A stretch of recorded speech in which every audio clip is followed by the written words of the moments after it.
like, what is it about, how you get rich? Let's get to the point.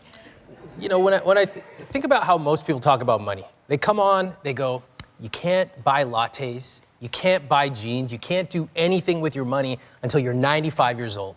I never wanted to live like that. Mm-hmm. I wanted to live a rich life. And so I think if we understand the basic language of money, just the basics, we can actually start to use it to live our rich life. I love that, our rich life. Okay, what's some of the biggest mistakes people make with money? Most of us don't even talk about it. We only talk about it when there's a problem.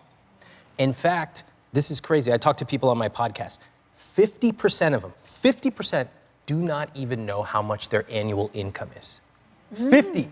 It's hard to believe. Really? 90% do not know how much debt they have. They don't know the exact number. And 95% don't know when their debt will be paid off. So of course we feel bad about money. Just this cloud hanging over us. Right. We don't want to talk about it. We don't want to engage. But when I see money, I don't see a spreadsheet. I see a trip to Disneyland. I see us being able to take our family somewhere special, right, or to be able to not have to worry if something comes up. Okay. Many people want to be rich, but what does it take to achieve it?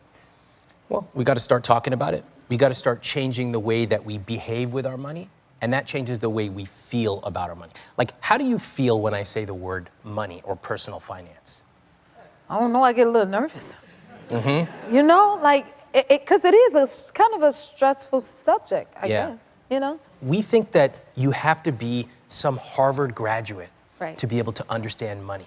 But that's not true. It's actually, there's some simple things. If you get started, if you automate it so that you're not fiddling around with it every day, and most importantly, you have a vision of what rich means to you. I love that, what rich means to you. Well, can I ask you, what is rich to you? I guess just having things that I need. It doesn't have to be a lot, but as long as I got a meal on my table and some clothes on my back, and you know what I mean? Yeah. That to me is rich. And joy is rich. Being happy is rich, Love that. So I look at it more like that than anything, and then knowing that, like, okay, I can make it. Yeah. Yeah. When I ask people, what is your rich life? Majority of people say, I want to do what I want, when I want. It's a really common answer. So then I say, okay, that sounds pretty good. So what do you want? And they just look at me like this. Think about it. We work hours a day. Yes. We try to pay off our debt. We try to make the right decisions. But we never actually sat down and said, what is it all for? What is my rich life? And your rich life can be having what you need. It can be traveling for 2 months a year, buying a beautiful coat. It can be picking up your kids from school every afternoon. But your rich life is yours, and that's going to be different than what my rich life is for me. And to me, it's about value, like what you value, because, if you could put your money into those things. But I'm going to tell you now, I like shopping. Okay? I do too. That's what Jennifer want to do. All right? But the way I believe is, so I love a beautiful hotel. Okay. I love hotels. I feel pampered. I just love, they're inspiring, but I drive an old car. It's just not that important to me. So each of us has our own rich life where we spend more on the things we love, and we're totally okay with it. No need to apologize for it. But we got to make sure that we're cutting back on the things we don't. I like that. And then that balances it out. Yeah. Okay, this is good. Okay, now I want to hear more about your podcast. Can you tell us much about your podcast? When my wife and I were engaged and we were talking about money, having those conversations that you have, I thought it'd be easy. I said, I'm Ramit. I'm the I will teach you to be rich guy. This should be easy. And it was not. We were talking about everything from prenups to how we want to combine our incomes, all of it. And I wished that I could listen in on how other couples talk about money. Yeah. Everyone hears, have the conversation. I was like, what conversation? Literally tell me what to say. And there was nothing out there that was that specific. So I started a podcast where I bring couples on and they share every number, their income, their debt, where they spend their money. There are couples who have $500,000 in debt. There are couples who have $10 million. And you can listen and you watch, you see their faces as you are a fly on the wall listening to how they talk about money and how you in your relationship can talk about money as well. we couldn't have you here without answering some questions from our audience. Are y'all ready?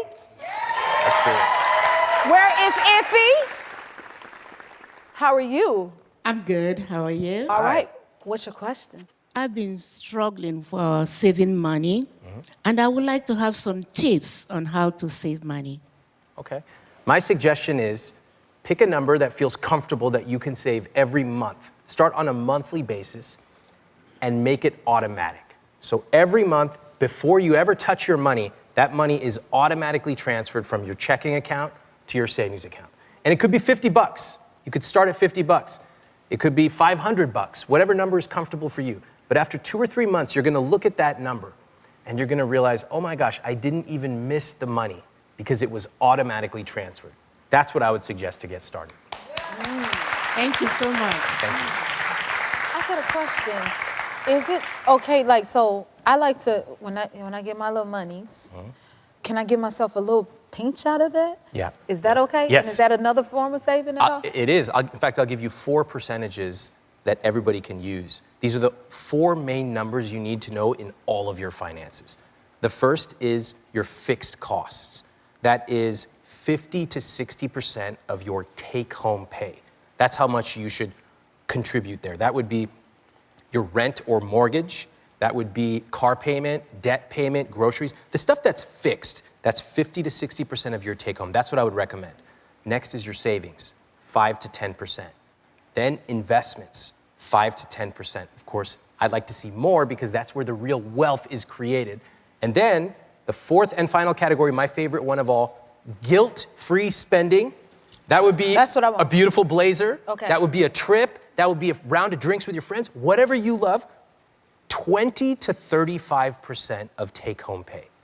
Oh, That's a lot. that's nice. That's a lot. That's a lot. And once it's in there, you spend it guilt-free. No apologies, no guilt, because you know you're already hitting the rest of your numbers. Okay, I had to get in there. Okay, hi guys, tell us your names and where you from.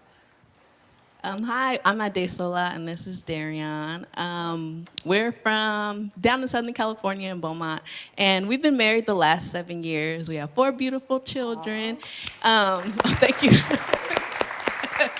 And yeah, we've been tracking towards our financial goals and pressing hard, but we always find ourselves in a hole.